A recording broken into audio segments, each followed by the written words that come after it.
ప్రభు తన కృపచేత గతించిన వారమంతా దేవుడు తన కృపలో మనలను భద్రపరిచి మరలా మనందరం కలిసి ప్రభువును స్తుతించడానికి, ఆయనను ఆరాధన చేసుకోవడానికి దేవుడు మనలను ప్రేమించి మనకు అనుగ్రహించిన ఈ మంచి సమయాన్ని బట్టి సమస్తమైన ఘనత, మహిమ, ప్రభావాలు దేవునికే కలుగునుగాక. హల్లెలూయా, హల్లెలూయా.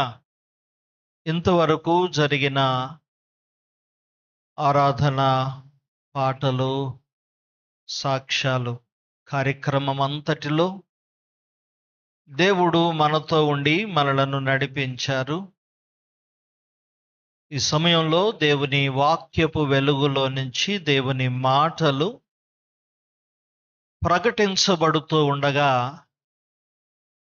దేవుడే తన ప్రత్యేకమైన స్వరాన్ని, తన మాటలను మనకు వినిపింపచేయును కాక. ఆమేన్.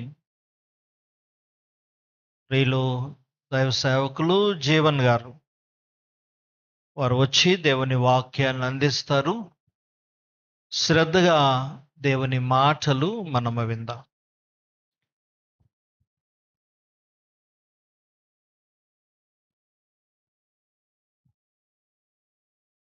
ప్రార్థన చేసుకుందాం. పరిశుద్ధుడా, ప్రేమ కలిగిన తండ్రి, మీకు స్తోత్రాలు, వందనాలు ప్రభువా. గడిచిన కాలం అంతా మీ రెక్కల చాటును కాపాడారు.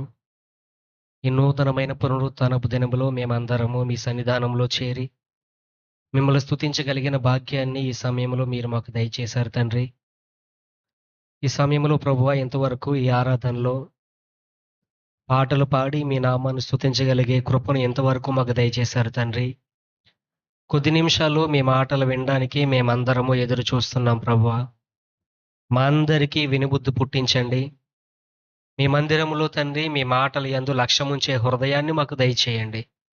మా దృష్టి అటు ఇటు పోకుండా నిద్రమత్తు ప్రతి అలసట యేసు నామములో దూరపరచండి. వాడుతున్న ఉపకరణములపై వింటున్న మీ ప్రజలపై మీ రక్తాన్ని ప్రోక్షించండి. బోధిస్తున్న నాకు కూడా మీ పిల్లలకు అర్థమయ్యే రీతిలో బోధించగలిగిన వాక్శక్తినిమ్మని, సంఘానికి అవసరమైన తండ్రి మాటలు మీరు మాట్లాడమని మిమ్మల్ని వేడుకుంటూ మా రక్షకుడైన యేసుక్రీస్తు వారి ద్వారా ఈ ప్రార్థన అత్యంత మిక్కిలి వినయముతో అడిగి వేడుకొని పొందుకొని ఉన్నాం పరలోకమందున్న తండ్రి, ఆమేన్. దేవుని మహాకృపను బట్టి మరొక్కసారి మనందరము దేవుని సన్నిధానంలో ఈ రీతిగా కూడి ప్రభు నామాన్ని గణపరచడానికి, కొద్ది మాటలు వినడానికి దేవుడు చూపిన కృపను బట్టి మొట్టమొదటిగా దేవునికి కృతజ్ఞతాస్తుతులు చెల్లిస్తూ ఉన్నాను. రెండోదిగా అల్పుడనైన నన్ను మీ అందరి మధ్యలో దైవవాక్య పరిచర్య చేయడానికి ఈ సమయాన్ని నాకు అనుగ్రహించిన, నాకు దయచేసిన, ఈ సమయాన్ని ఇచ్చిన దైవ సేవకులు అయ్యగారికి, వారి కుటుంబానికి ప్రత్యేకమైన వందనాలు తెలియజేస్తున్నాను.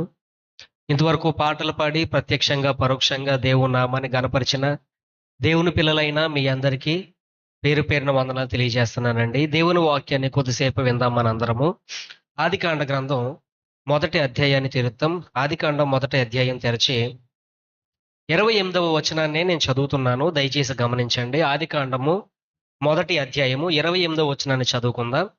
దేవుడు వారిని ఆశీర్వదించెను, ఎట్లనగా మీరు ఫలించి అభివృద్ధి పొంది విస్తరించి భూమిని నిండించి దానిని లోపరుచుకొనుడి.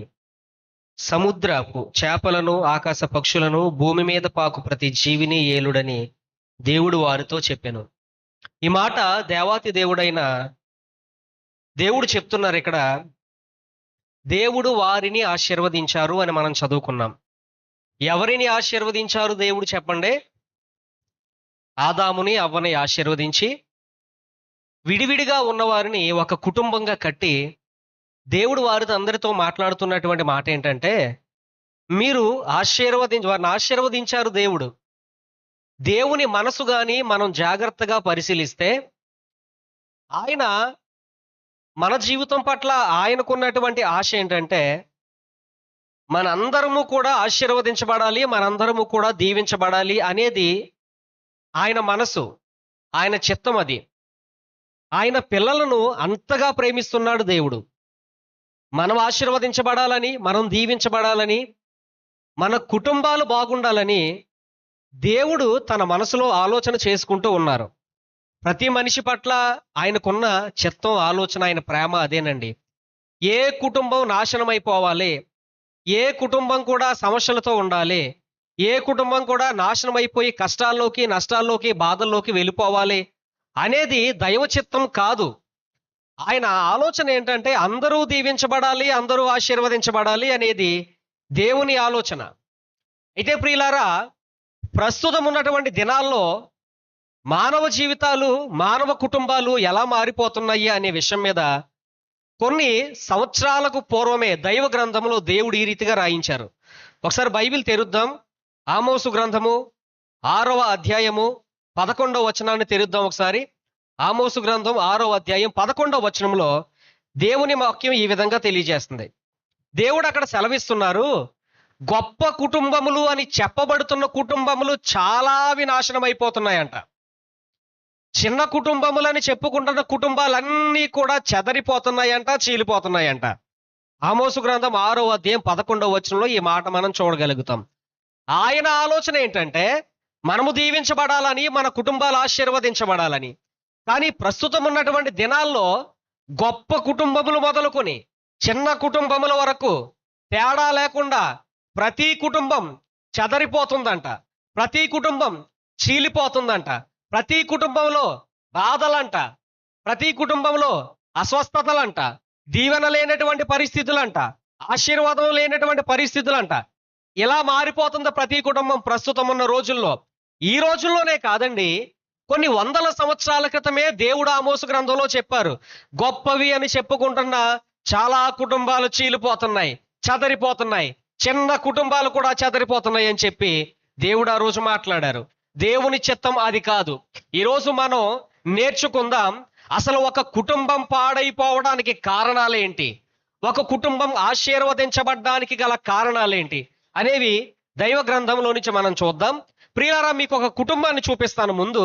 ఆ కుటుంబం ప్రియులారా చేతులారా వాళ్ళ కుటుంబాన్ని వాళ్ళే నాశనం చేసుకున్నారు. బైబిల్ గ్రంథంలో ఒక కుటుంబాన్ని చూపిస్తాను మీకు. వారెవరంటే చూడండి, దావీదు గారు రాజు ఇశ్రాయేలు ప్రజలకి. దావీదు గారు తర్వాత రాజు ఎవరు? సొలొమోను గారు. మీ అందరికీ తెలుసు కదా, దావీదు గారు తర్వాత రాజు ఎవరు? సొలొమోను గారు. సొలొమోను గారితో దేవుడు ఏం చెప్తారంటే, నానా నువ్వు నా దాసుడైన దావీదు తర్వాత సింహాసనాన్ని అధిష్ఠించావు. నేను నీకు కృప చూపాలంటే చాలా జాగ్రత్తగా నీ తండ్రి ఏ మార్గంలో నడిచారో, నీ తండ్రి నా కట్టడలు, నా ఆజ్ఞలు గైకొని ఏ విధంగా నాకు అనుకూలంగా బ్రతికారో నువ్వు కూడా అలాగే బ్రతకాలి. అప్పుడు నేను నీకు తోడుగా ఉంటాను. నా మాటలు విన్నప్పుడు, నా మార్గంలో నువ్వు నడిచినప్పుడు, నా మాటలకు, నా చిత్తానికి, నా కట్టడలను, నా విధులను నీవు అనుసరించి నడుచుకున్నప్పుడు నేను నీకు తోడుగా ఉంటానని సొలొమోను గారికి దేవుడు చెప్పారు. సొలొమోను గారు నిలబెట్టుకోలేదు ప్రియులారా. దేవుడు ఏదైతే వద్దన్నారో ఆ పనినే చేయడం మొదలు పెట్టాడు. అన్య జాతిలో ఉన్నటువంటి స్త్రీలను పెళ్లి చేసుకోవడం మొదలు పెట్టారు. వారందరూ ఏం చేశారంటే సొలొమోను గారి హృదయాన్ని తమ దేవతల వైపు తిప్పేశారు, విశ్వాసంలో నుంచి తొలగించేశారు. ఎప్పుడైతే ప్రియులారా దేవుడు చెప్పిన పనిని మీరారో, ఆయన ఆజ్ఞలను మీరారో, ఆయన కట్టడలను, విధులను పక్కన పెట్టి బయటికి వచ్చారో, సొలొమోను గారితో దేవుడు ఏమంటున్నారంటే, నేను నీకు ముందే చెప్పాను, నేను నీకు ముందే చెప్పి నా దాసుడు బ్రతికినట్లు బ్రతకమని చెప్పాను. కానీ నీవేం చేసావంటే నా మాటలు వినలేదు, నేను వద్దన్న పని నువ్వు చేసావు, నా మాటలు పక్కన పెట్టావు. కాబట్టి నీ చేతిలో పెట్టిన ఈ ఇశ్రాయేలు రాజ్యాలన్నిటినీ కూడా నీ చేతిలో నుంచి తీసేస్తాను. నీ చేతిలో నుంచి తీసేసి నీ దాసునికి నేను ఇస్తాను. నీ దాసునికి ఏం చేస్తానంటే నీ రాజ్యాన్ని అంతటినీ తీసి 10 గోత్రాలను నీ దాసుడికి ఇస్తాను. నీ కళ్ళ ముందే నీ దాసుని హెచ్చింపజేస్తాను. ఎందుకంటే నేను నీకు చెప్పాను, చెప్పిన మాట నువ్వు వినలేదు, నా మాటలు లక్ష్య పెట్టలేదు, నీ తండ్రి మార్గాలను విడిచిపెట్టి నాకు ఇష్టం లేనటువంటి పనిని చేసి నువ్వేం చేసావంటే నీ జీవితాన్ని నువ్వే పాడు చేసుకున్నావు. కాబట్టి నీ రాజ్యాన్నంతటిని నీ చేతుల్లో నుంచి తీసేసి నీ దాసుడికి ఇవ్వబోతున్నాను. ఆ దాసుడు పేరేంటంటే ప్రియులారా, యెరోబాము. ఈరోజు మనం నేర్చుకునేది పాడైపోతున్న ఒక కుటుంబాన్ని నేను మీకు చూపిస్తాను. ఆ పాడైపోతున్నటువంటి కుటుంబం ఎవరిదంటే సొలొమోను యొక్క దాసునిది. దాసుడు అంటే సొలొమోను యొక్క పనివాడిది. ఈ సొలొమోను యొక్క పనివాడు పేరేంటంటే యెరోబాము. మొదటి యెరోబాము అంటారు చరిత్రకారులు.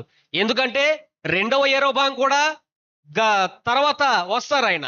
అయితే ఇక్కడ సొలొమోను రాజు అయినటువంటి ఆయన దాసుడు, ఆయన ఎవరంటే ఆయన పేరు యెరోబాము.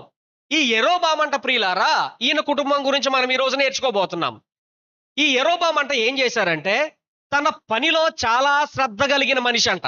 ఆ మాటను మనం చూద్దాం. రాజుల గ్రంథము, రెండవ రాజుల గ్రంథము తెరవండి ప్రియులారా. రెండవ రాజుల గ్రంథం మనం తెరచి, మొదటి రాజుల గ్రంథమే, మొదటి రాజుల గ్రంథాన్ని మనం తెరచి మనం బాగా గాని చూడగలిగితే 11వ అధ్యాయము 28వ వచనాన్ని చూస్తే, అయితే యెరోబాము అను ఇతడు మహాబలాజ్యుడై ఉండగా యవనుడగు ఇతడు పనియందు శ్రద్ధ కలిగిన వాడని. ఇతను ఏమని రాయబడింది ప్రియులారా? యవనస్తుడు, ఆ తర్వాత ఎలాంటి వారు ఈయన? బలాఢ్యుడు, ఆ తర్వాత ఇతను తన పనియందు శ్రద్ధ కలిగిన వాడు. ఈ విషయం దేవునికి నచ్చి రాజుకి దాసుడుగా ఉన్నటువంటి యెరోబామును హెచ్చించి సొలొమోను తర్వాత ఇశ్రాయేలీల రాజ్యం మీద దేవుడు రాజుగా చేస్తాడు. దేవుడు రాజుగా చేసి ఏం మాట్లాడతాడంటే, నువ్వు చాలా జాగ్రత్తగా ఉండాలి. నీకు ముందు సొలొమోను అనే రాజు, నీకు తెలుసు, నీ అధికారి, నీ పై అధికారి అంటే వినలేదు. వినకుండా తన జీవితాన్ని నాశనం చేసుకున్నాడు. నా మాట వినని కారణంగా అతని చేతిలో నుంచి రాజ్యాలు తీసివేసి నీ చేతుల్లో పెడుతున్నాను. నీకు కూడా నేనేం చెప్తున్నానంటే, చూడండి 38వ వచనం చూడండి. నేను నీకు ఆజ్ఞాపించినదంతయు నీవు విని నా మార్గములను అనుసరించి నడుచుకోవాలి. నా దృష్టికి అనుకూలమైన దానిని నువ్వు జరిగించాలి. నా సేవకుడైన దావీదు చేసినట్లు నా కట్టడలు, నా ఆజ్ఞలు గైకొనాలి. నేను నీకు తోడుగా ఉంటాను ఇవన్నీ చేస్తే. నీకు తోడుగా ఉండడం మాత్రమే కాకుండా నీకిచ్చిన రాజ్యాన్ని, దావీదు కుటుంబానికి చూపిన కృప నీకు చూపుతాను. నిన్ను స్థిరపరుస్తాను, నీ కుటుంబాన్ని దీవిస్తాను, నీ కుటుంబాన్ని ఆశీర్వదిస్తాను, నీ చేతిలో రాజ్యాలను పెట్టి నిన్ను స్థిరపరుస్తాను అని దేవుడు మాట్లాడాడు ప్రియులారా. కానీ ఇతని జీవితాన్ని చూస్తే ప్రియులారా, ఇతను రాజైన తర్వాత ఇతనికి ఒక భార్య ఉన్నది, ఇతనికి 2 కొడుకులు ఉన్నారు. వీళ్ళందరి కోసం ఈ రోజు మనం నేర్చుకుందాం. ఏమండి, ఇతడు దాసుడుగా ఉన్నవాడిని దేవుడు హెచ్చించాడా లేదా? నేను ముందే చెప్పాను, ప్రతి ఒక్క వ్యక్తి దీవించబడాలని, ప్రతి ఒక్క వ్యక్తి ఆశీర్వదించబడాలి అనేది దైవ చిత్తం. అయితే ఎక్కడో దాసుడుగా ఉన్నటువంటి ఈ యెరోబాము అనే వ్యక్తిని దేవుడు పైకి తీసుకొచ్చి సింహాసనం మీద పెట్టి రాజ్యాలను అతని చేతికి అప్పచెప్పాడు. ఎంత నమ్మకం కలిగి ఉండాలి ప్రియులారా ఈ విషయంలో? నేనెప్పుడో దాసుడుగా ఉన్న నన్ను, పనివాడిగా ఉన్న నన్ను నా దేవుడు హెచ్చించాడు, రాజ్యాన్ని నా చేతిలో పెట్టాడు, నన్ను ఒక అధికారిగా నియమించాడు, ఆయన మాట్లాడుతున్నాడు, నా కుటుంబాన్ని దీవిస్తాడని అని ఆలోచించి ఎంత భయం కలిగి నడుచుకోవాలి యెరోబాము ప్రియులారా. కానీ ఎప్పుడైతే సింహాసనాన్ని అధిష్ఠించాడో, ఎప్పుడైతే ఇశ్రాయేలు రాజ్యాన్ని చూశాడో, అతనికి ఒక భయం పట్టుకుంది. ఈ ప్రజలు యెరూషలేమునకు వెళ్ళి బలి అర్పిస్తారు ప్రతి సంవత్సరం కూడా. బలి అర్పించడానికి యెరూషలేముకు వెళ్తే మళ్ళీ ఈ ప్రజలందరూ విడిచిపెట్టి ఎక్కడైతే నన్ను వెళ్ళిపోతారని చెప్పి ఇతడు ఏం చేశాడో తెలుసా? దాసుడుగా ఉన్న ఇతన్ని తీసుకుని దేవుడు రాజుగా అభిషేకిస్తే ఇతను కుటుంబానికి యజమాన కాదా చెప్పండి? కుటుంబానికి యజమానుడు ఎవరో? భర్తే కదా. ఒక కుటుంబం సరైన రీతిలో ముందుకు వెళ్ళడానికి దిశ, నిర్దశ, మార్గము ఇవన్నీ చూపించేది దేవుడు. యజమానుడుగా కుటుంబానికి యజమాని పెట్టాడు, భర్త స్థానంలో పెట్టాడు. ఇతన్ని తీసుకొచ్చి రాజ్యం మీద పెడితే ఈ ప్రజలు నాకెక్కడైతే దూరం అయిపోతారని ఏం చేశాడంటే ప్రియులారా, అతను ఏం చేశాడంటే ఇశ్రాయేలు ప్రజలు యెరూషలేమునకు వెళ్ళనివ్వకుండా 2 దూడలను చేయించాడు. 2 దూడలను చేయించి ప్రతిమలను నిలవబెట్టి ఆ ప్రతిమలకి ఏం చేశాడంటే, ఇశ్రాయేలు ప్రజలారా, మీ అందరినీ ఐగుప్తు దేశంలో నుంచి విడిపించింది ఆ దేవుడు ఎవరో కాదు, ఇగో ఇవే మిమ్మల్ని విడిపించాయని చెప్పి ప్రజలు విగ్రహారాధన చేయడానికి దారి వేశాడు ఇతను. ఎందుకు అంటే అతనికి ఒక భయం పట్టుకుంది, ఎక్కడైతే ఈ ప్రజలందరూ నన్ను విడిచిపెట్టి వెళ్ళిపోతారని. ఏమండి, ఇక్కడ ఒక విషయాన్ని జ్ఞాపకం చేస్తున్నాను. కుటుంబాన్ని చక్కపరిచే వ్యక్తిగా, కుటుంబాన్ని సరైన రీతిలో పెట్టే వ్యక్తిగా, కుటుంబాన్ని ప్రియులారా చక్కగా ప్రతి దిశ నిర్దశ చేసే వ్యక్తిగా దేవుడు యజమానిని నిలవబెట్టాడు. అతను చాలా జాగ్రత్తగా ఉండాలి. దేవుని మాటను చొప్పున అతను చెయ్యాలి. దేవుడు చెప్పిన విధుల చొప్పున ఆయన జరిగించాలి. కానీ దేవుడు చెప్పిన మాటను పక్కన పెట్టాడు. దేవుడు చెప్పిన మాటను పక్కన పెట్టి ఎక్కడైతే ఈ ప్రజలు నాకు దూరం అయిపోతారని చెప్పి ఏం చేశాడంటే విగ్రహాలను నిలబెట్టి అతను ఏం చేశాడంటే ధూపం వేయడం మొదలు పెట్టాడు. ప్రజలందరినీ ఇగో మిమ్మల్ని రక్షించిన దేవుడు ఎవరంటే ఈ వీళ్ళే మిమ్మల్ని విడిపించారు, వీళ్ళే మిమ్మల్ని రక్షించారు, వీళ్ళకి మీరు బలి అర్పించండి, వీళ్ళకు ధూపం వేయండి అని చెప్పి ఏం చేశాడంటే అతను ప్రజల విగ్రహారాధన వైపు ఏం చేశాడండి తరలించాడు. వాళ్ళ విగ్రహారాధన చేయడానికి కారకుడయ్యాడు. అంత మాత్రమే కాదు, యాజకులు వేయవలసిన ధూపం తనే వేశాడు, తనే ఆ చేతుల్లోకి తీసుకున్నాడు. దేవుని చిత్తాన్ని మర్చిపోయాడు, దేవుని ఆలోచనలు మర్చిపోయాడు, దేవుడిచ్చిన మార్గాలను మర్చిపోయి యజమానుడుగా ఉండవలసిన తను ఏం చేశాడంటే తానే ధూపం వేయడానికి ముందుకు వచ్చాడు. ఆ తర్వాత దేవుడు ప్రతిష్ఠించిన యాజకులను తీసివేసి తనకిష్టమైన వారిని పెట్టాడు. ఇదంతా ఎందుకు చేశాడంటే అతనికి ఒక భయం, ప్రజలు ఎక్కడైతే నన్ను విడిచిపెట్టి వెళ్ళిపోతారని. 3 తప్పులు చేశాడు. మొట్టమొదటి తప్పు ఏంటంటే ప్రియులారా, అతను విగ్రహాలు నిలబెట్టాడు, ప్రజలందరినీ విగ్రహారాధన వైపు మరలించాడు. ఆ తర్వాత ధూపం వేయడానికి పూనుకున్నాడు. ఆ తర్వాత ప్రియులారా ఏం చేశాడంటే అతను చేసిన మరొక 3వ తప్పు ఏంటంటే దేవుడు నియమించిన యాజకులను తీసివేసుకుని తానే సొంతంగా కొంతమంది యాజకుల్ని నిలవబెట్టాడు. దేవుడు ముందే చెప్పాడు కదా, ఏమండి దేవుడు పెట్టిన హద్దు మీరినా, దేవుడు పెట్టిన ఆజ్ఞ మీరినా దేవుడు ఏమాత్రం కూడా ఊరుకోకుండా మొట్టమొదటిగా దేవుడు చేసే పని ఏంటో తెలుసా? సేవకుణ్ణి గాని వాక్యం ద్వారా సేవకుని పంపించి హెచ్చరిస్తాడు. అలాగే ప్రియులారా ఒక దైవజనుని పంపించి హెచ్చరించాడు, నువ్వు చేసింది చాలా తప్పు కాబట్టి నువ్వేదైతే చేసావో దానికి ప్రతిఫలంగా దేవుడు నిన్ను శపిస్తాడు. నీ వంశములో నీ కుటుంబములో ఒక్కరు కూడా మిగలకుండా దేవుడు నిన్ను శపించబోతున్నాడని చెప్పి ఒక దైవజనుడిని పంపించి హెచ్చరించాడు. ఆ దైవజనుడు హెచ్చరిస్తుంటే భయపడాల్సింది పోయి, మారు మనసు పొందాల్సింది పోయి, తన ప్రవర్తన మార్చుకోవాల్సింది పోయి, దైవజనుడి మీద దాడి చేయడానికి దైవజనుడిని పట్టుకోండి అని చెప్పి తన చెయ్యిలా చాపగానే తన చెయ్యి మొత్తం ఎండిపోవడం మొదలు పెడతది. అప్పుడైనా బుద్ధి రావాలా ప్రియులారా?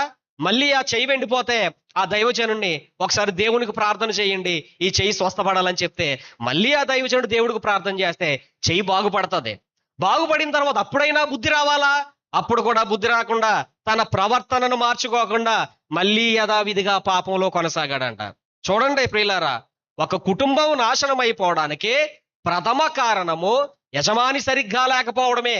యజమాని కరెక్ట్ గా ఉంటే, డ్రైవర్ కరెక్ట్ గా ఉంటే, దిశ చూపే దిక్సూచి లాంటి యజమానుడు కరెక్ట్ గా ఉంటే కుటుంబం మొత్తం కరెక్ట్ గా ఉంటది. దేవుడు ఇతనికి విరోధైపోయి ఏం చేశాడంటే ఇతనికి ఒక కొడుకు ఉన్నాడు. ఆ కొడుకు పేరు అబీయా. ఈ అబీయాని దేవుడు మొత్తాడంట, కాయిలా పడ్డాడంట, జబ్బు చేసిందంట, మంచం మీద పడ్డాడంట. అప్పుడైనా బుద్ధి రావాలా? ఎక్కడో ఉన్న నన్ను దేవుడు హెచ్చించి, దాసుడుగా ఉన్న నన్ను దేవుడు హెచ్చించి, పనివాడుగా ఉన్న నన్ను దేవుడు హెచ్చించి ఆయన రాజ్యాలు నా చేతిలో పెట్టాడు. నేనెంత తప్పు చేశానని చెప్పి మారు మనసు పొందాలా? మారు మనసు పొందకుండా యజమానిగా ఇతను ఫెయిల్ అయిపోయాడు కుటుంబాన్ని. తర్వాత ఇతనికి ఒక భార్య ఉంది. ఆ భార్య పేరైతే ఇక్కడ రాయబడలేదు కానీ ప్రియులారా, ఆ భార్యను పిలిచి ఏమంటున్నాడంటే ఫలానా ఏరియాలో అహియా అనే ఒక ప్రవక్త ఉంటాడు. ఆ ప్రవక్త దగ్గరికి వెళ్ళి నువ్వేం చేస్తావంటే మారు వేషం వేసుకుని వెళ్ళి విచారించి అసలు ఆ దైవజనుడికి చెప్పు పరిస్థితి ఎలా ఉందని చెప్పి తన భార్యను మారు వేషంలో పంపిస్తాడు. ఎక్కడికి? అహియా అనే ప్రవక్త దగ్గరికి. ఇక్కడ ఒకసారి ఆగుదాం మనం ప్రియులారా. భర్త చెడిపోతే, యజమానుడు తప్పు చేస్తుంటే ఇది తప్పు అని చెప్పవలసిన బాధ్యత ఎవరికి ఉంది? ప్రియులారా, ఒంటరిగా ఉంటే నరుడు తుంటరైపోతాడని దేవుడు సహకారిగా భార్యని ఇచ్చాడు. కుటుంబాన్ని చక్కపరిచే మరొక అవకాశం, మరొక పాత్ర ఎవరంటే ఆ యజమానురాలు భార్య.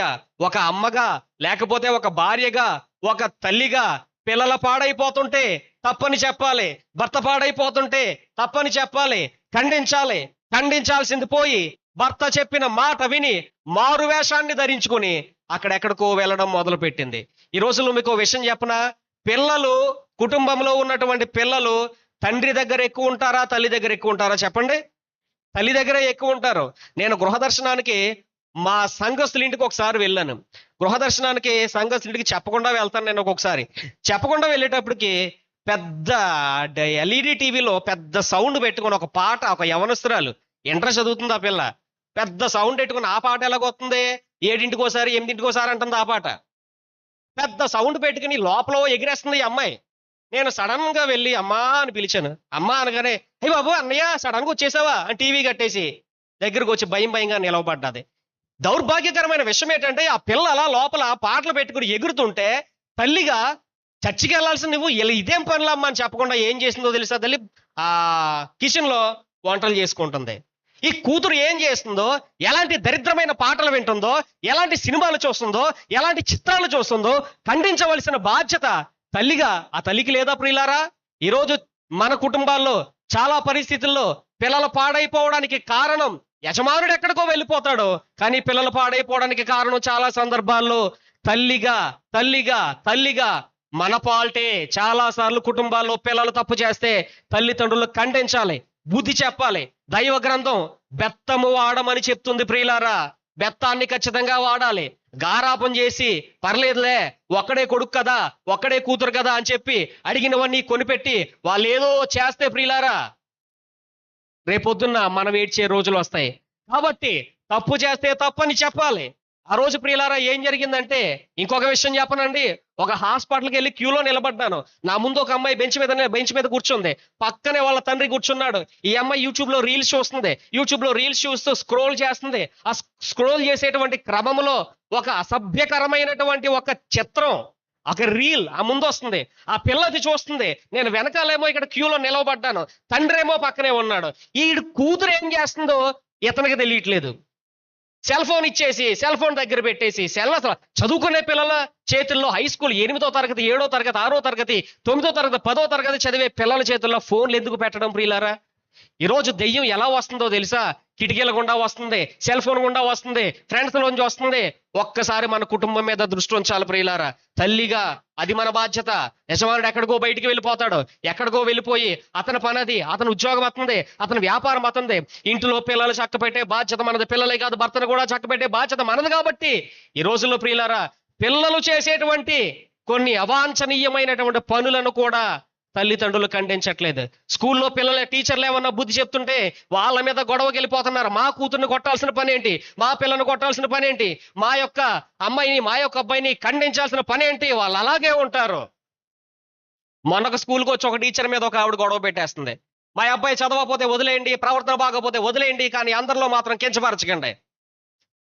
కుటుంబాన్ని చక్కబెట్టే పాత్ర, రెండవ పాత్ర కుటుంబంలో ఎవరిదంటే స్త్రీది. అందుకే దేవుడు భార్యని ఇచ్చాడు, అందుకే విలువైన పాత్రను పెట్టాడు. ఈమె ఏం చేస్తుందో చూడండి. ఏమండి మీరు ఎలా చేయడం తప్పండి, మీరు ఎలా చేయకూడదండి. మన బ్రతుకు ఎలాంటిదండి? ఒకప్పుడు మనం ఎలాంటి పరిస్థితుల్లో ఉండేవాళ్ళమండి. అలాంటి మనల్ని దేవుడు తీసుకొచ్చి సింహాసనం మీద పెట్టి అధికారులుగా పెట్టాడు. మన కుటుంబాన్ని దీవించాడు. మన కుటుంబాన్ని దీవిస్తే మీరు ఇలాగా చేయరాని కార్యాలు చేశారు, తప్పు కదండి, ఇది తప్పు కదండి అని హెచ్చరించాలా? ఎలా మాట్లాడుతుంటే ఆ వింటారేంటి మనం చెప్తే భర్తలో వాళ్ళ ఆ పనుల్లో వెళ్ళిపోతే అసలు వింటారేంటి అని అంటారు. సరే మన మాట వినరు, కానీ ప్రార్థన వ్యక్తుల జీవితాన్ని మారుస్తుందా లేదా? ఒకవేళ మనం చెప్తే ఇంట్లో మన పిల్లలు వినకపోయినా, మన భర్తలు వినకపోయినా, వాళ్ళు మనకు అనుకూలంగా లేకపోయినా మన మాట కొట్టివేసిన రెండో ఆప్షన్ ఉంది. అదేంటో తెలుసా? దేవునికి ప్రార్థన చేయడం. ఈ స్త్రీ ప్రార్థన చేసిన స్త్రీలా కూడా కనబట్టలేదు.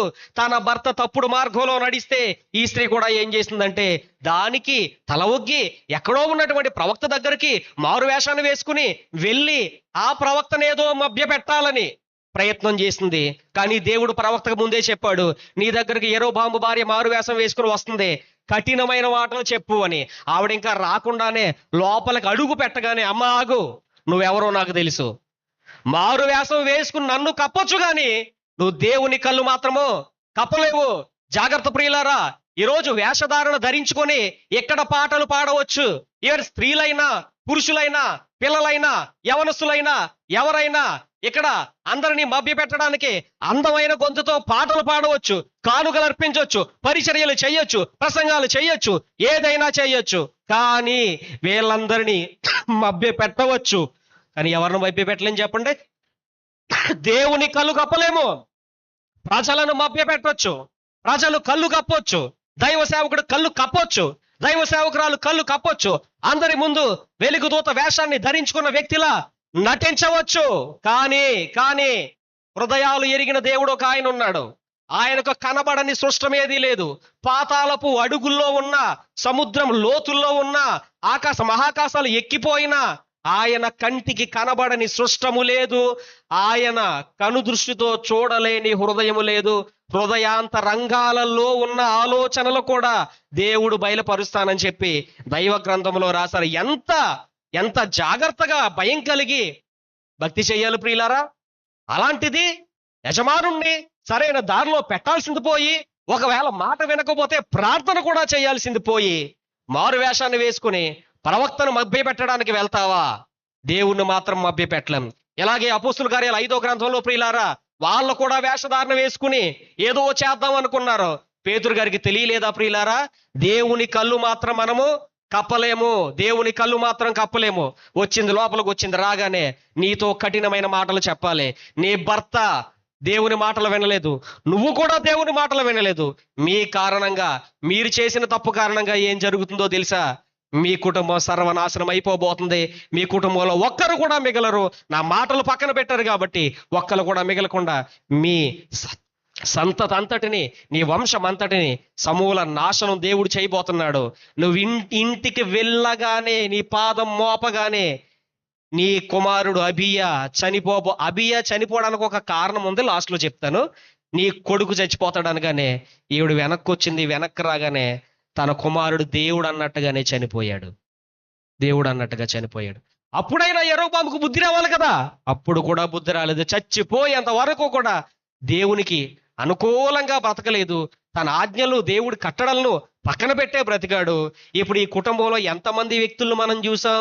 యజమానుడుగా పాడైపోయాడు, భార్యగా తన పాత్రలో కూడా న్యాయం చేయలేదు, ప్రార్థన కూడా చేయలేదు, దేవుని మాటను పక్కన పెట్టాడు యరొబాము. తల్లిదండ్రులుగా వీళ్ళిద్దరూ ఫెయిల్ అయిపోయారు. ఆ తర్వాత అబియా ఎలాగో చనిపోయాడు. తన కోసం లాస్ట్లో చెప్తాను. ఇక ఇంకొకటి మిగిలాడు, ఆడి పేరు ఏంటంటే నాదాబు. ఏమండి, కుటుంబంలో ఎంత జరిగింది, విషయాలన్నీ తెలిసి ఉంటుందా, తెలియకుండా ఉంటుందా? నాదాబుకి తెలిసి ఉంటుంది కదా, అప్పుడైనా బుద్ధి రావాలి కదా. కానీ తండ్రి ఏ మార్గంలో నడిచాడో ఈ నాదాబు కూడా సేమ్ అదే మార్గంలో నడవడం మొదలు పెట్టాడు. ఈరోజు కళ్ళ ముందు జరుగుతున్నటువంటి ఇవన్నీ దేవుడు ఎందుకు చూపిస్తున్నాడో తెలుసా? ఈ చరిత్రలన్నీ దేవుడు ఎందుకు పెట్టారో తెలుసా? ఈ దృష్టాంతాలన్నీ దేవుడు ఎందుకు రాయించారో తెలుసా ప్రియులారా? అపోస్తలుడైన పౌలు రాస్తారు, ఇవన్నీ మనకు దృష్టాంతములుగా, వాళ్ళ జీవితాల్లో నుంచి ఎక్కడ పడిపోయారో మనం అక్కడ నిలవబడ్డాలి, వాళ్ళు ఎక్కడైతే పడిపోయారో మనం అక్కడ సరిగ్గా ఉండాలని దేవుడి దైవ గ్రంథములో అనేక మంది వ్యక్తుల జీవితాలు రాశారు. ఇది చదువుతున్నప్పుడు, మన కళ్ళ ముందు జరిగే ఘోరాలు చూస్తున్నప్పుడు మారు మనసు పొందాలి అనే స్థితిలోనికి వెళ్ళగలుగుతున్నామా? ఎవరికో జరిగిందిలే నాకెందుకు జరుగుద్ది అని చెప్పి మనం నెమ్మదిగా ఉందనుకుంటాం అంతే. మీకు ఒక సంగతి చెప్తాను ప్రియులారా. ఒక గ్రామంలో ఒక తండ్రి బాగా తాగేసి చచ్చిపోయాడండి. తాగేసి లివర్ బాధ వచ్చి లివర్ కొట్టేసి చచ్చిపోయాడు. ఆడు చచ్చిపోయిన తర్వాత ఎందుకు చచ్చిపోయాడు? మందు తాగి లోపల నవయవాలని కులిపోయి చచ్చిపోయాడు. ఆడు చచ్చిపోయిన తర్వాత ఆడు సమాధి మీద ఏం పెట్టారో తెలుసా? వీళ్ళు ఆడికి మందు అంటే బాగా ఇష్టం రా, కుట్టుకాడికి వెళ్ళి మందు పట్టాడు అని పెద్ద బాటిల్ పెట్టాడు, సమాధి మీద మందు పెట్టారు. వీళ్ళకి ఏమైనా సెన్స్ ఉందా అసలు? ఆడు ఎందుకు చచ్చిపోయాడు? కళ్ళ ముందు బోల్డ్ ఘోరాలు జరుగుతుంటే అవన్నీ చూసి వాళ్ళ అనుభవాల్లోంచి మనం నేర్చుకోవాలి కదా. ఆ తండ్రి అలాగే చనిపోయాడు, కొడుకు కూడా తాగుబోతాడు, రెండో కొడుకు చచ్చిపోయాడు, మూడో కొడుకు ఏమో అదే తాగుబోతే ఊర్ల మీద తిరుగుతున్నాడు, వాడికి పుట్టిన మనవడు కూడా అదే తాగుబోతాడై తిరుగుతున్నారు. ఈరోజు వాళ్ళే కాదండి, మనం కూడా చాలా సందర్భాల్లో ఈరోజు దేవుడు మనల్ని సజీవులుగా పెట్టాడంటే, మన కళ్ళ ముందు ఇన్ని చూపిస్తున్నారు అంటే దేవుడు మనం మారు మనసు పొందుతామని, మనం రక్షణలోనికి వస్తామని, మనం ఇప్పుడైనా మన పరిస్థితిని మార్చుకుంటామని. కానీ మనకు మారు మనసు రావట్లేదే. దేవుడు ఎన్ని చూపిస్తున్నా, ఎన్ని దృష్టాంతాలు దేవుడు మన కళ్ళ ముందు పెడుతున్నా మనకు అసలు మన ప్రవర్తనే మారట్లేదే. కాబట్టి ఇక్కడ చూస్తే కొడుకు నాలుగోవాడు నాదాబు కూడా ఏం చేశాడంటే ప్రియులారా, తండ్రి ఏ మార్గంలో నడిచాడో అదే మార్గంలో నడిచాడు. వాడు కూడా చచ్చిపోయాడు, నాదాబు అనేవాడు. ఇక్కడ చూడండి, తండ్రి ఫెయిల్ అయిపోయాడు, చచ్చిపోయాడు, తల్లి ఫెయిల్ అయిపోయింది, ఆమె చనిపోయింది. వీళ్ళిద్దరి కారణంగా అబియా చనిపోయాడు, అతను సన్నిధికి వెళ్ళిపోయాడు, దేవుని సన్నిధికి. 4వ వ్యక్తి నాదాబు కూడా చచ్చిపోయి, వీళ్ళందరూ చనిపోవడానికే, వీళ్ళ వంశమే సమూల నాశనం కావడానికే వాళ్ళు చేసిన ఏకైక తప్పేంటో తెలుసా? దేవుడు చెప్పారు, నా మాట వింటే ఏం చేస్తే, మీరు గాని నా మాట వింటే మీ కుటుంబాన్ని స్థిరపరుస్తాను, నిన్ను ఆశీర్వదిస్తాను, నిన్ను దీవిస్తాను, నీ రాజ్యాన్ని వ్యాప్తి చేస్తాను, దావీదికి ఎలా కృప చూపానో కూడా అలాగే ఉంటాను, నీ వెన్న నుంచి నడిపిస్తాను అని దేవుడు చెప్పారు. ప్రియులారా, ఆ ఒక్క మాట పక్కన పెట్టడం వల్ల వాళ్ళ కుటుంబమే నాశనం అయిపోయింది. ఈరోజు గొప్పవి అనుకున్న కుటుంబాలు ఎందుకు నాశనం అయిపోతున్నాయండి? ఈరోజు పేరు ప్రఖ్యాతులు ఉన్న కుటుంబాలు ఎందుకండి పాడైపోతున్నాయి? ఎందుకంటే ఒకే ఒక్క కారణం, దేవుడు ఏదైతే వద్దని చెప్పారో అది చేయడం వల్లే. నేను ఎప్పుడూ చెప్తాను, నిజమైన ఆశీర్వాదం ఎక్కడుందంటే దేవుని వాక్యం పాటించడంలోనే ఉంది. నిజమైన ఆశీర్వాదం ఎక్కడుందంటే జీవితాన్ని ప్రతిష్ఠించుకోవడంలోనే ఉంది. నిజమైన ఆశీర్వాదాన్ని ఎక్కడుందంటే ఆయన కట్టడలు, ఆయన న్యాయ విధులు అనే మార్గంలోనే నిజమైన ఆశీర్వాదం ఉంది. ఈ కుటుంబం ఎలా నాశనం అయిపోయింది? వీళ్ళందరూ నాశనం అయిపోవడానికి గల కారణం ఏంటో తెలుసా? ఒకే ఒక్కటే, ఆయన చెప్పిన మాటను వినలేదు. అందుకే దేవుడు ఏం మాట్లాడుతున్నారంటే, యెషయా గ్రంథము 2వ అధ్యాయంలో దేవుడు ఏం మాట్లాడతారంటే, రండి మన వివాదాన్ని తీర్చుకుందాం, మన వివాదాన్ని తీర్చుకొని మీకు నాకు అడ్డుగోడగా ఉన్న ఈ పాపాన్ని నేను తొలగించేస్తాను, నేను కడిగేస్తాను, మిమ్మల్ని పరిశుద్ధులుగా చేస్తాను, అయితే మీరు సమ్మతించిన మాట వినాలే. అదే కోరుకున్నారు దేవుడు. ఆయన ఆశీర్వదిస్తారు, దీవిస్తారు, అన్నీ చేస్తారు. భక్తి చేస్తున్న మనందరినీ దేవుడు దీవిస్తారు. కానీ ఆయన మాట మీద నిలబడగలిగే స్థాయి మనకు ఉండాలి, ఆయన మెప్పించగలిగే స్థాయి మనకు ఉండాలి. ఏ మేలు దేవుడు కొదువు చేయడు ప్రియులారా. లోకస్తులే బాగుంటున్నారు, వాళ్ళే ఆశీర్వదించబడుతున్నారు చాలాసార్లు అనుకుంటున్నాం. మన పరిస్థితి కరెక్ట్గా ఉంటే వాళ్ళకంటే ఉన్నతంగా దేవుడు దీవించగలడు. కానీ మనం నిలబడేది ఎక్కడ?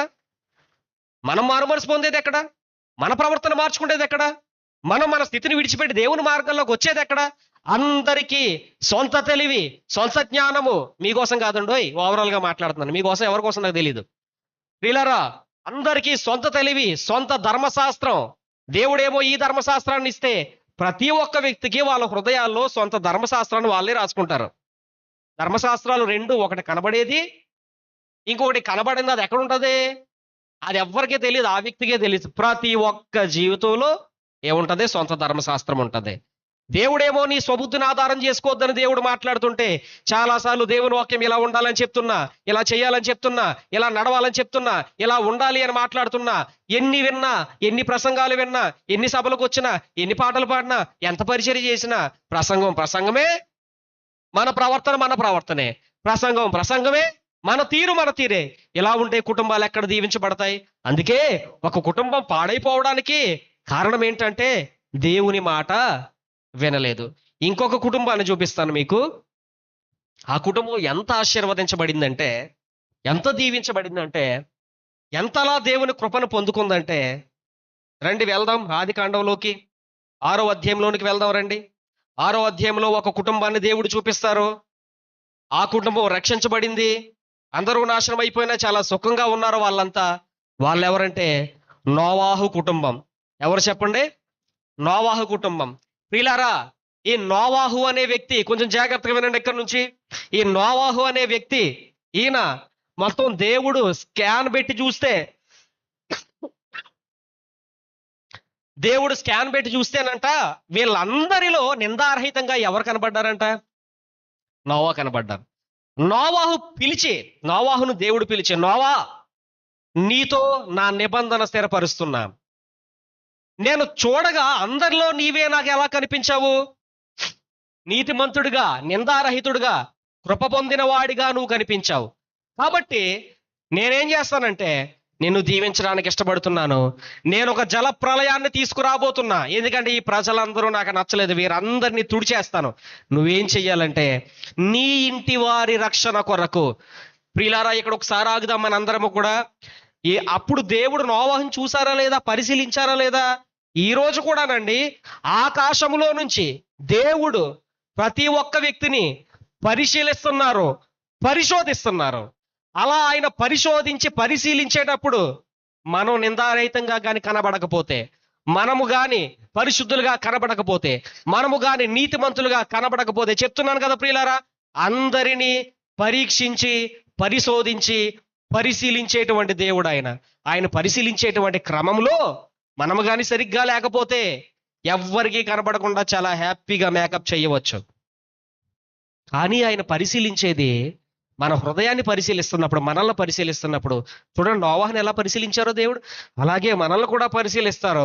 ఒకవేళ కానీ మన దృష్టి కానీ, లేకపోతే ఒకవేళ కానీ మన బుద్ధి కానీ, మన ఆలోచన కానీ, మన ప్రవర్తన కానీ, మన మారు మనసు కానీ, మన జీవితం కానీ, మన పరిశుద్ధత కానీ ఆయన చూసేటప్పుడు దేవుడికి మనలో నుంచి కానీ కనిపిస్తే, ఎన్ని వందల మందిలో ఉన్నా, వేల మందిలో ఉన్నా దేవుడు ఏల వేసి పిలుస్తాడు. కానీ ప్రవర్తన కానీ నచ్చితే దేవుడికి, ఆయన చూస్తున్నాడు ప్రతి ఒక్క వ్యక్తిని.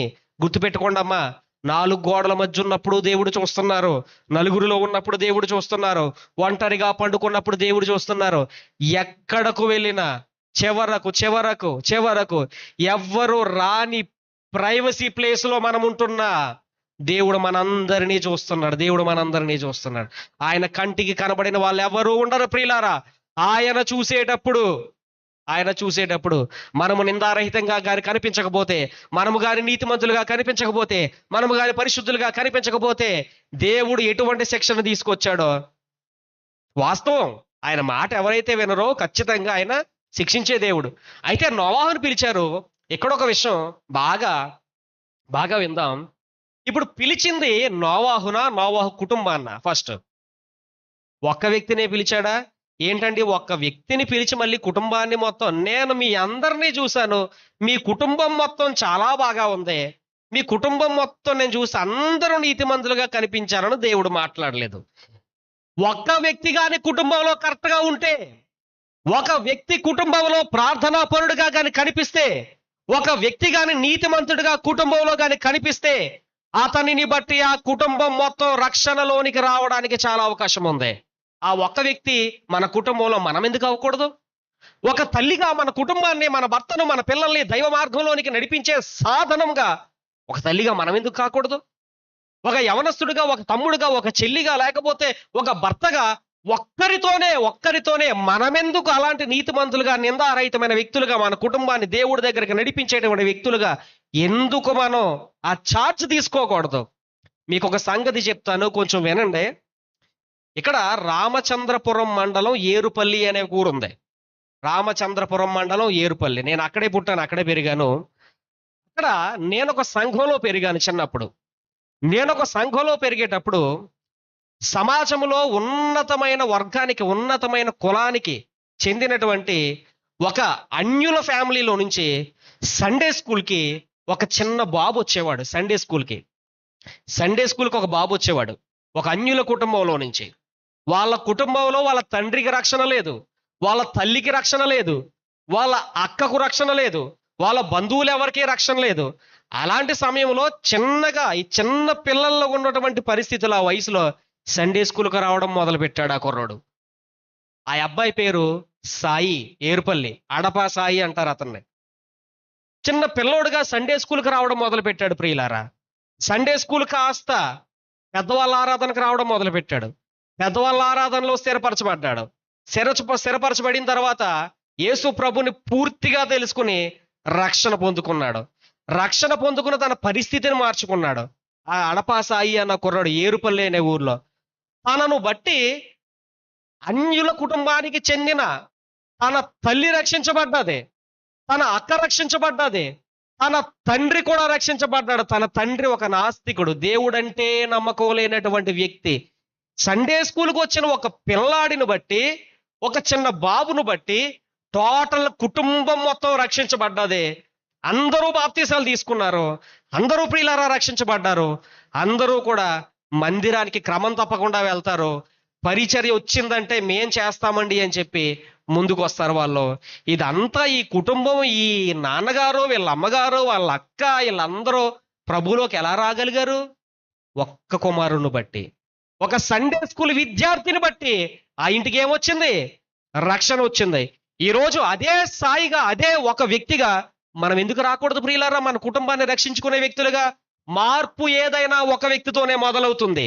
ఈరోజు కుటుంబాన్ని చక్కపరుచుకునే వ్యక్తులుగా మనం ముందడిగేస్తే, మనం ప్రార్థనలో గడిపితే, మనం గాని మందిరానికి వస్తే, మనమే ఒక రోల్ మోడల్గా ఉంటే, మనల్ని బట్టి మన కుటుంబమే మందిరంలోని ఖచ్చితంగా వస్తుంది. కానీ మన కుటుంబీకులే మనల్ని చూసేటప్పుడు మన కుటుంబంలో వాళ్ళకే మనం ప్రార్థన పరుల్లో కనిపించకపోతే ఉపయోగం ఏమిటి? మన కుటుంబం మనల్ని చూసేటప్పుడు మన కుటుంబంలో ఉన్న అమ్మకో, నాన్నకో, మన తోబుట్టువులకో, మన బంధువులకో తేడా ఏమీ లేదు. గుడికి వెళ్తుంది కానీ ముందు ఇలాగే ఉంది, గుడికి వెళ్ళిన తర్వాత ఇలాగే ఉన్నాడు అని చెప్పుకుంటే ఉపయోగం ఏంటి? లాభం ఏంటి? ప్రయోజనం ఏంటి? అసలు ముందు మనల్ని నమ్మాల్సింది మన కుటుంబం నమ్మాలి ముందు. మన అమ్మా నాన్నకే మన మీద పూర్తి నమ్మకం రావాలి. మందిరానికి వెళ్తున్నాడు కాబట్టి వీడి పరిస్థితి మారింది, వీడి మాటలు మారాయి, వీడి బుద్ధి మారింది, వీడి స్థితి మారింది, ఇంతకు ముందులాగా అల్లరి చిల్లరగా ఉండట్లేదు, బుద్ధులన్నీ మారాయి అని, ఓహో ఈ మందిరానికి వెళ్ళడం వల్ల అని చెప్పి మనలో ముందు మన కుటుంబం మార్పు గమనించాలి. అలా గమనించినప్పుడు ఈ ప్రవర్తన మార్చే దేవుడు ఈయన అని చెప్పి ప్రియులారా, మనల్ని బట్టి, మన ఒక్కరిని బట్టి మన కుటుంబం మొత్తం మందిరంలోకి వస్తుంది.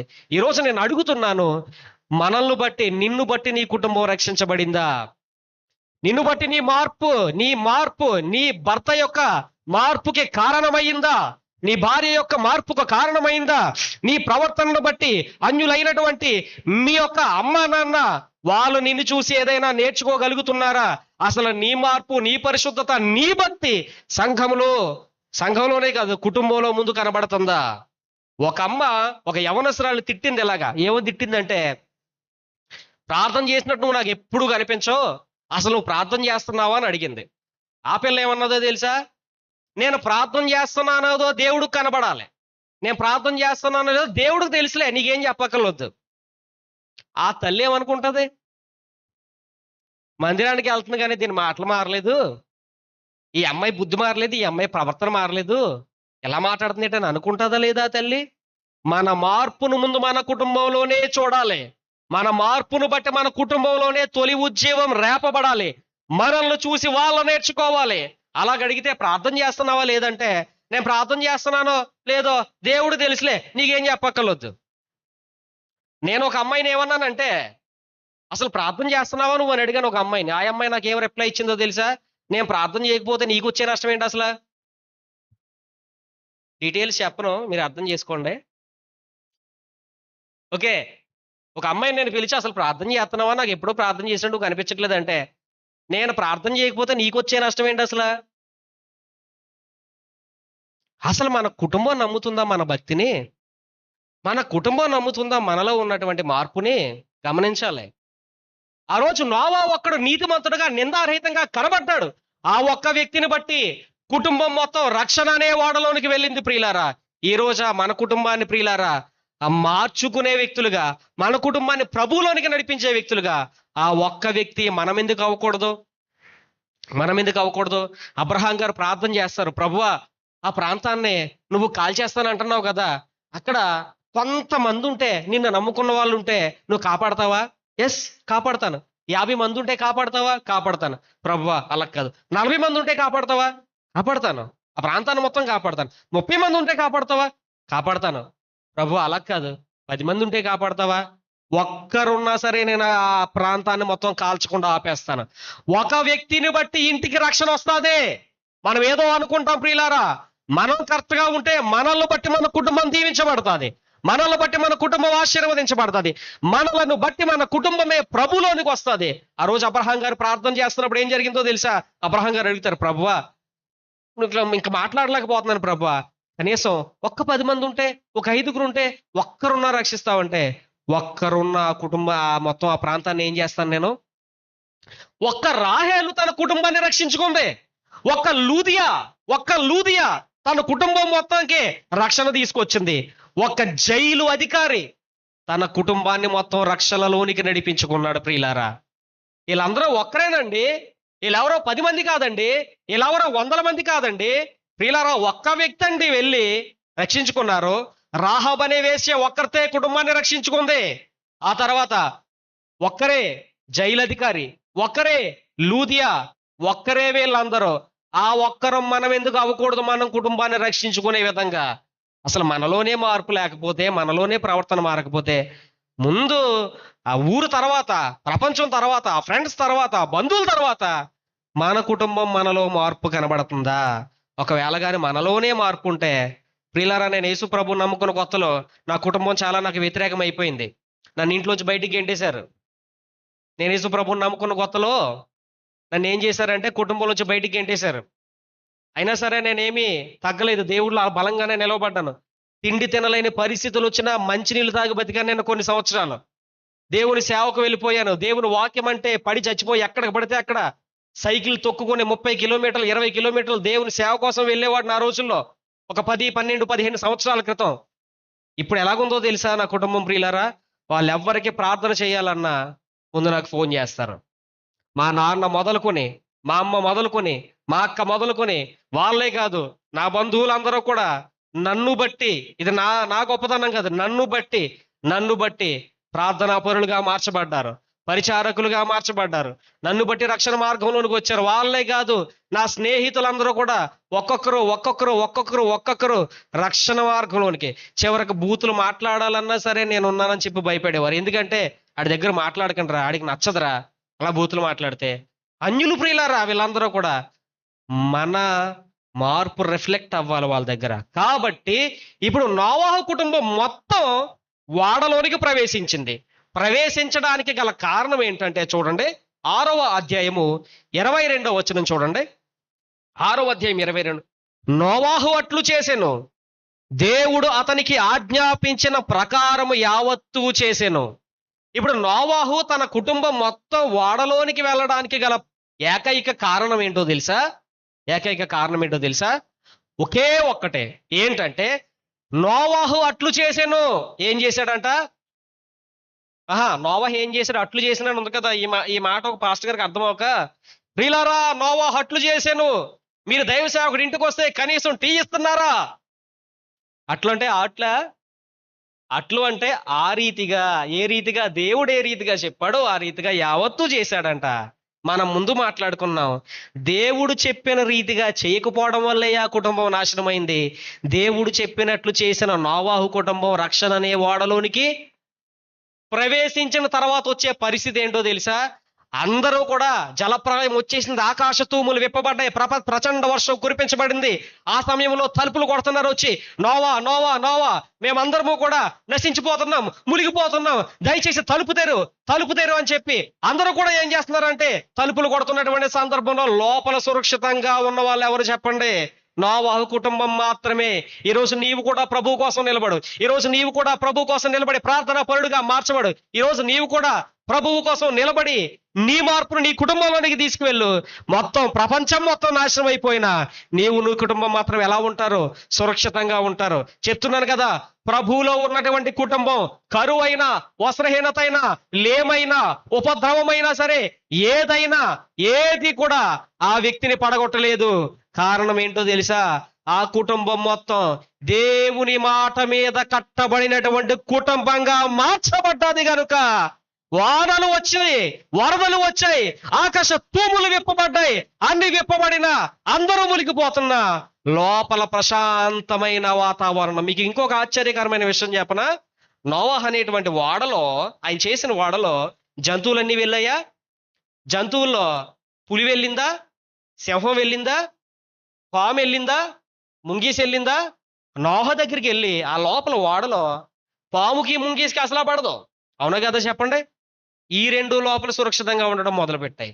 సింహం ఏ జంతువునైనా వదులుద్దా? పులి ఏ జంతువునైనా వదులుద్దా? వదలదు. ఆ రెండు కూడా చాలా ప్రశాంతంగా ఉన్నాయి. ఒక కుటుంబము గాని దేవుని మీద కట్టబడితే, దేవుని మాట మీద కట్టబడితే, సింహము లాంటి ప్రమాదకరమైన పరిస్థితులు కూడా కుటుంబంలో సద్దు అనగవలసిందే, సైలెంట్ గా ఉండాల్సిందే. కొట్టుకుని చచ్చిపోతున్నారు ప్రియులారా, పాము ముంగిస అలాంటి బద్ధ శత్రువులు కూడా సైలెంట్ గా ఉండవలసిందే. కారణం ఏంటో తెలుసా? దేవుని మాట మీద కట్టబడిన కుటుంబంలో సమాధానం ఉంటుంది. ఆ రోజు పులులున్నా, సింహాలున్నా ఏ గొడవ లేదు, అన్ని సైలెంట్గా ఉన్నాయి. సింహానికి పాలు పెడితే తాగుతుంది, ఈ ముంగిసేమో ఈ పాము దగ్గర కూర్చొని ఉంది. ఇలాంటి పరిస్థితులు అన్ని జంతువులు వెళ్ళాయి. ఆ వాడలో ఈ ప్రశాంతత ఎందుకు వచ్చిందంటే నోవాహు కుటుంబం దేవుని మాట మీద కట్టబడింది. ఆ ఒక్క కారణం చేత లోపల ప్రశాంతత ఉంది, బయట కూడా. ఏమండి, సింహానికి ఒక మనిషి కనిపిస్తే వదులుతుందా? పులికి ఒక మనిషి కనిపిస్తే వదులుతుందా? కానీ లోపల మరి మనుషులు చాలా మంది ఉన్నారు. సింహం ఏం చేయలేదు, పులి ఏం చేయలేదు, నోరు మూసుకుని ఉన్నాయి. కారణం ఏంటో తెలుసా? నోవాహు వారి కుటుంబం దేవుడు చెప్పినట్లు చేశారు. ఈరోజు దేవుడు చెప్పినట్లు చేస్తే ప్రమాదకరమైన శత్రువులు కూడా మన ముందు నోరు మూసుకుని ఉండాల్సిందే. దేవుడు చెప్పింది చేస్తే అపాయం చేద్దామని ఎంతమంది వచ్చినా, ఒకవేళ దేవుని చిత్తమైతే వారందరూ కూడా సైలెంట్ గా ఉండాల్సిందే. కారణం ఆ కుటుంబము భక్తి కలిగిన కుటుంబం, ఆ కుటుంబం దేవుని మాట మీద కట్టబడిన కుటుంబం. మీకు ఒక సంఘాన్ని చూపిస్తాను ప్రియులారా. దేవుని వాక్యాన్ని గాని ఉన్నది ఉన్నట్టు పాటిస్తే, దేవుని మాట మీద గాని ఒక కుటుంబం కట్టబడితే ఎంత ఆశీర్వాదం ఉంటుంది అనేది ఒక విషయాన్ని చూపించి నేను ముగిస్తాను. చూడండి, తెరవండి ప్రకటన గ్రంథము. దేవుని వాక్యం పాటించడంలో ఎంత ఆశీర్వాదం ఉందా అనే విషయం మనకు అర్థమవుద్ది. ప్రకటన గ్రంథాన్ని తెరుద్దాం. ప్రకటన గ్రంథాన్ని తెరిచి 2వ అధ్యాయంలోనికి వద్దాం. మనం 2వ అధ్యాయంలోనికి వచ్చిన తర్వాత 7వ వచనాన్ని మనందరము చదువుతాం. చూడండి, ఫిలదెల్ఫియాలో ఉన్న సంఘపు దూతకు ఇలాగు వ్రాయము, దావీదు తాలపు చెవు కలిగి ఎవడు వేయలేకుండా తీయవాడును, ఎవడు తీయలేకుండా వేయవాడునైన సత్య స్వరూపిగా పరిశుద్ధుడు చెప్పు సంగతులేవనగా, నీ క్రియలు నేను ఎరుగుదును. ఇక్కడి నుంచి కొంచెం జాగ్రత్తగా పరిశీలించండి వాక్యాన్ని. నీకున్న శక్తి కొంచెమైనా, శక్తి లేకపోయినా నీకున్న శక్తి కొంచెమైనా, నీవు నా వాక్యాన్ని గైకొని నా నామాన్ని ఎరుగనని చెప్పలేదు. నీకున్న శక్తి కొంచెమే అయినప్పటికీ కష్టాలు కోర్చుకున్నావు నా మాటను బట్టి, నా మాట కోసం శ్రమలు నోర్చుకున్నావు, నా మాట కోసం నీవు అన్ని శరీరాన్ని కాపాడుకొని, పరిశుద్ధతను కాపాడుకొని, భక్తిని కాపాడుకొని నా దేవుడి మాట చెప్పాడని నీకున్న శక్తి కొంచెమైనా నా వాక్యాన్ని విని గైకొన్నావు, నా నామాన్ని గట్టిగా పట్టుకున్నావు, ఎరుగరు అని చెప్పలేదు. నీకున్న శక్తి కొంచెమైనా నా వాక్యాన్ని ఎలా గైకొన్నావు కాబట్టి నీ జీవితాన్ని నేను ఎలా మారుస్తానో చెప్పనా? చూడండి, అక్కడ ఉంది, ఇదిగో తలుపులు నీ ఎదుట తీసి ఉంచి ఉన్నాను, దాని ఎవడు వెయ్యనేరడు. దేవుడే తలుపులు తెరిచాడంట. మూసుకున్న తలుపులన్నీ దేవుడే తెరిచాడంట. మూసుకున్న అవకాశాలన్నీ దేవుడే తెరిచాడంట. కారణం ఏంటో తెలుసా? నీకున్న శక్తి కొంచెమైనా నా వాక్యాన్ని నువ్వు ఎరుగనని చెప్పలేదు, నా వాక్యాన్ని విడిచిపెట్టలేదు. నీకున్న శక్తి కొంచెమైనా శ్రమంలో కూడా నా వాక్యాన్ని గైకొన్నావు, ఉపద్రవంలో కూడా నా వాక్యాన్ని కనుక్కున్నావు. కాబట్టి నేనేం చేస్తానంటే నీ ఎదుట తలుపులు తెరుస్తాను. ఈరోజు నమ్మండి ప్రియులారా, నమ్మండి. మీ అందరూ దీవించబడాలని చెప్తున్నాను. ముందు దేవుని వాక్యానికి మీ మనసులో స్థానం ఇవ్వండి. ముందు దేవుని వాక్యానికి మీ హృదయాల్లో స్థానం ఇవ్వండి. దేవుని వాక్యాన్ని మీ జీవితాన్ని నడిపించే దిక్సూచిగా మనసులో పెట్టుకోండి ప్రియులారా. దేవుడు అన్యాయస్తుడు కాదు. దేవుడు ప్రియులారా అన్యాయం చేసే దేవుడు కాదు. ఆయన ఎప్పటికైనా తలుపులు తెరిచే దేవుడు. ఆయన ఎప్పటికైనా తలుపులు తెరిస్తాడు. ఒకవేళ ఆయనే గాని తలుపులు తెరిస్తే దానిని ఎవరు మూయలేరు. ఒకవేళ ఆయనే గాని తలుపులు మూస్తే దాన్ని ఎవరు కూడా తెరవలేరు. తలుపులు తీసింది ఎవరు? దేవాతి దేవుడు కాబట్టి ఆ తలుపులు ఎవరో మూయలేరు. ఈరోజు ఎన్ని అవకాశాలు మూయబడ్డాయో మన జీవితంలో, కానీ శ్రమైనా ఓర్చుకుందాం, కష్టమైనా ఓర్చుకుందాం, బాధ అయినా సహిద్దాం. దేవుని వాక్యాన్ని ఆయన మీదే ఆశ పెట్టుకుని బ్రతికిన తర్వాత ఆయనే తలుపులు తెరుస్తాడంట. ఆ తర్వాత అంత మాత్రమే కాదు, శత్రువులనే పాదాల దగ్గరకు తీసుకొచ్చి పడేస్తాడంట. ఇందాక చెప్పాను కదా, నోవాహు కుటుంబంలో ఆ ఓడలో క్రూరమైన సింహాల సహితం నోరు మూసుకుని ఉన్నాయంటే కారణం ఏంటో తెలుసా? ఆ కుటుంబం ముందు దేవుని వాక్యాన్ని గైకొన్నారు, దేవుడు చెప్పిన మాటను చేశారు వాళ్ళు. కాబట్టి వారిని బట్టి ఆ సింహాలన్నీ నోరు మూసుకున్నాయి. ఇక్కడ దేవుడు ఏం మాట్లాడుతున్నాడంటే, నీకున్న శక్తి కొంచెమైనా నా వాక్యాన్ని విడిచిపెట్టలేదు కాబట్టి నేను తలుపులు తెరుస్తాను. ఆ తర్వాత సాతానుపు సమాజపు వారందరినీ నీ పాదాల దగ్గరికి తీసుకొచ్చి పడేస్తాను. అంత మాత్రమే కాదు, నిన్ను సంఘములో బలమైన స్తంభముగా నేను నాటుతానని దేవుడు చెప్తున్నాడు. ఎందుకంటే శక్తి కొంచెమైనా దేవుని వాక్యాన్ని విడిచిపెట్టలేని కారణం చేత. ఈరోజు ఎన్నిసార్లు వాక్యాన్ని వదిలేసాం మనం మన స్వలాభం కోసం? కాబట్టి దేవుని వాక్యాన్ని పాటిస్తే సంఘంలో స్తంభం అవుతాం, సమాజంలో స్తంభం అవుతాం, అనేక మందికి ఆశీర్వాదకరంగా ఉంటాం. దేవుడు తలుపులు తెరుస్తాడు. ఒకవేళ లేట్ అవ్వచ్చు, ఒకవేళ ఇబ్బందులు జరగవచ్చు, ప్రస్తుతం కరువులు రావచ్చు, శ్రమలు రావచ్చు, ఇబ్బందులు రావచ్చు, చివరకు దేవుడు కూడా నన్ను వదిలేశాడనే పరిస్థితులు కలిగి ఉండవచ్చు. కానీ ఏదో ఒక రోజు వెంటనే అవ్వకపోయినా, కొన్ని బోధలు ఎలా ఉంటాయి, రాత్రి దేవుడిని దీవించేస్తాడో, ప్రలోభ సంబంధమైనటువంటి బోధలవన్నీ. కానీ దేవుడు ఏం మాట్లాడతాడో తెలుసా? సమయానికి తగ్గట్టుగా, సందర్భానికి తగ్గట్టుగా ఆయన వాక్యం మీద ప్రియులారా మనం మనసు పెడితే, మన హృదయాలు ఆయన వాక్యానికి జోడిస్తే మన కుటుంబాలు దీవించబడతాయి. ప్రియులారా తగిన సమయంలో దేవుడు ఏం చేస్తాడో కృప చూపుతాడు. కాబట్టి ఈరోజు పాడైపోయిన ఒక కుటుంబాన్ని చూసాం. దేని వల్ల పాడైపోయింది? దేవుడి మాటను పక్కన పెట్టడం వల్ల ఒక కుటుంబం రక్షించబడ్డది. ఆ కుటుంబంలో సమాధానం ఉంది. శత్రువులు లేకుండా ఉన్నారు. ఆ కుటుంబంలో రక్షణ పొందుకున్నారు. ఓడలో సురక్షితంగా ఉంది ఆ కుటుంబం. దేన్ని బట్టి ఈ కుటుంబం ప్రియులారా రక్షించబడింది, ఓడలోకి వెళ్ళింది? దేవుడు చెప్పిన మాటను బట్టి. కాబట్టి దేవుని యందు భయభక్తులు కలిగిన ఏ కుటుంబమైనా సరే దీవించబడుతుంది, ఆశీర్వదించబడుతుంది. యెహోవాయందు భయభక్తులు కల ఇల్లు అన్ని వేళలా దీవించబడును ధరలో. యేసయ్య ముందు మోకరించెడి ఇల్లు అన్ని వేళలా దీవించబడును ధరలో. యెహోవాయందు భయభక్తులు గల ఇల్లు, చప్పట్లు పడదాం అందరం, అన్ని వేళలా దీవించబడును ధరలో. యెహోవాయందు మోకరించెడి ఇల్లు అన్ని వేళలా పోషించబడును ధరలో. వినుమా క్రీస్తు మాటలు, కనుమా క్రీస్తు మాటలు, వినుమా క్రీస్తు మాటలు, కనుమా క్రీస్తు మాటలు. యెహోవాయందు భయభక్తులు గల అన్ని వేళలా దీవించబడును ధరలో.